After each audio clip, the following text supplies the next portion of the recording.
नमस्कार मित्रांनो. प्रेमाची गोष्ट या मालिकेच्या आजच्या भागामध्ये आज आपण पाहणार आहोत. मुक्ताने लग्नासाठी होकार दिल्यामुळे सगळ्यांनाच खूप आनंद होतो. तर इंद्रा सगळ्यांना बसण्यासाठी सांगते. सगळे तिथं निघून गेल्यानंतर सागर मुक्ताचे आभार मानत म्हणतो, तुमचे खरंच खूप मनापासून आभार. पण मी हे सिद्ध करू शकतो की सावनी खोटं बोलतीये. पण मात्र मुक्ता म्हणते, मी मागितलं का तुमच्याकडे स्पष्टीकरण? तुम्हाला एक मुलगा आहे हे तुम्ही मला सांगू शकला असतात, पण मी जज नसतं केलं. तुम्हाला अजून एक मुलगा आहे यात लपवण्यासारखं काय आहे? सागर म्हणतो, मुलगा आहे पण तो आत्ता माझ्याजवळ नाहीये.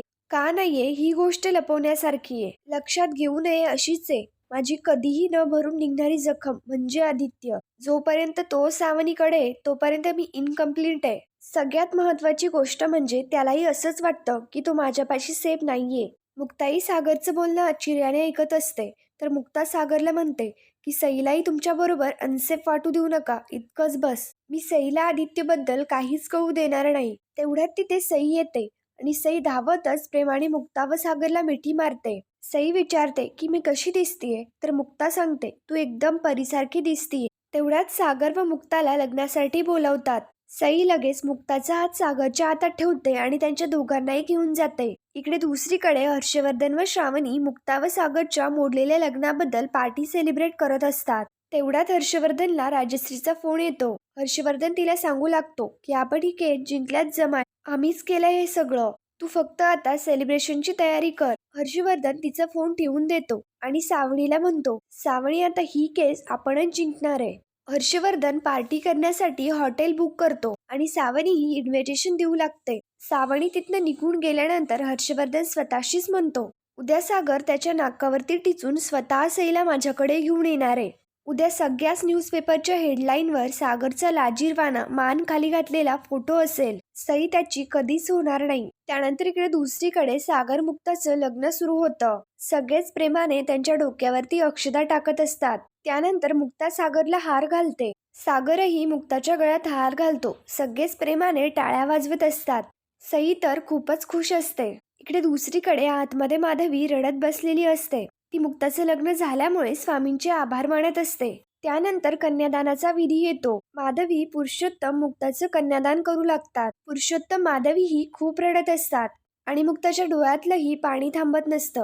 पुरुषोत्तम तर खूपच रडत असतो. मुक्ता व सागर दोघेही पुरुषोत्तमला सावरतात. पुरुषोत्तम सागरला म्हणतो की सांभाळा माझ्या मुक्ताला. त्यानंतर लग्नाचे पुढचे विधी सुरू होतात. गुरुजींच्या मंत्रापुढे सागर स्वतःच्या हाताने मुक्ताच्या गळ्यात मंगळसूत्र घालतो. सई तर आनंदाने उड्याच मारत असते. स्वाती मुक्ताच्या पायात जोडवी घालते. त्यानंतर सागर मुक्ताच्या कपाळामध्ये कुंकू भरतो. अर्जुन आणि सायली देखील खूप आनंदाने हा सगळा प्रकार पाहत असतात. त्यानंतर गुरुजी म्हणतात की कुणीतरी शेल्याची गाठ बांधण्यासाठी पुढे या. लगेच स्वाती पुढे येते. पण मात्र सई विचारते, हे सगळं काय असतं? तर स्वाती सईला सांगू लागते, आता पप्पा आणि मुक्ताईच्या शेल्याची अशी गच्च गाठ मारायची. मंजिरी म्हणते, म्हणजे ते दोघेही कायम एकत्र राहणार. तेवढ्यात सई म्हणते, मग ही गाठ मी बांधू का? सईचं हे सगळं बोलणं ऐकताच सगळ्यांनाच तिचं कौतुक वाटतं. गुरुजींच्या म्हणण्याप्रमाणे सई लगेच पुढे येते आणि स्वाती व मंजिरीच्या मदतीने सई सागर व मुक्ताच्या शेल्याची गाठ बांधते. सगळेच कौतुकाने टाळ्या वाजवतात. हे सगळं पाहता सायली खूप इमोशनल झालेली असते. तर अर्जुन तिला सावध करत विचारतो की काय झालं? सायली सांगू लागते, असं पहिल्यांदाच होत असेल ना की एका मुलीने तिच्या आई वडिलांचं गठबंधन केलंय. गुरुजींच्या सांगण्याप्रमाणे सागर मुक्ता पुढचे विधी सुरू करतात.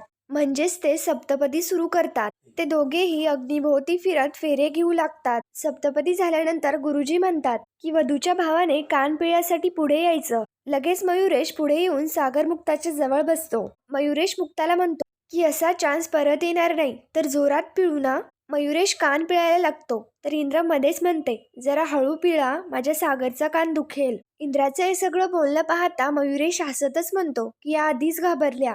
मयुरेश सागरचा कान पिळतो आणि त्याला म्हणतो की माझ्या बहिणीची काळजी घ्यायची, खूप त्रास नाही द्यायचा. जर दिला तर गाठ माझ्याशी आहे आणि मुक्ताचे जर काही सिक्रेट जाणून घ्यायचे असतील तर मला कॉन्टॅक्ट कर.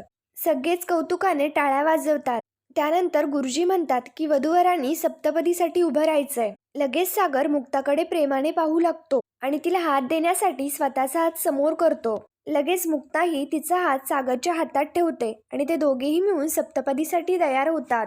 गुरुजी त्यांना वचनं सांगू लागतात. सागर मुक्ताच्या खांद्यावरती हात ठेवतो आणि मुक्ता गुरुजींच्या सांगण्याप्रमाणे वचनं घेऊ लागते. गुरुजी म्हणतात, तू त्यांच्या कुटुंबाची अन्नदात्री होशील. त्यानंतर अशीच मुक्ता 7 वचनं घेते. सप्तपदी संपन्न झाल्यानंतर सगळेच प्रेमाने टाळ्या वाजवतात. लग्न झाल्यामुळे अर्जुन सायलीला म्हणतो, फायनली झालं याचं लग्न.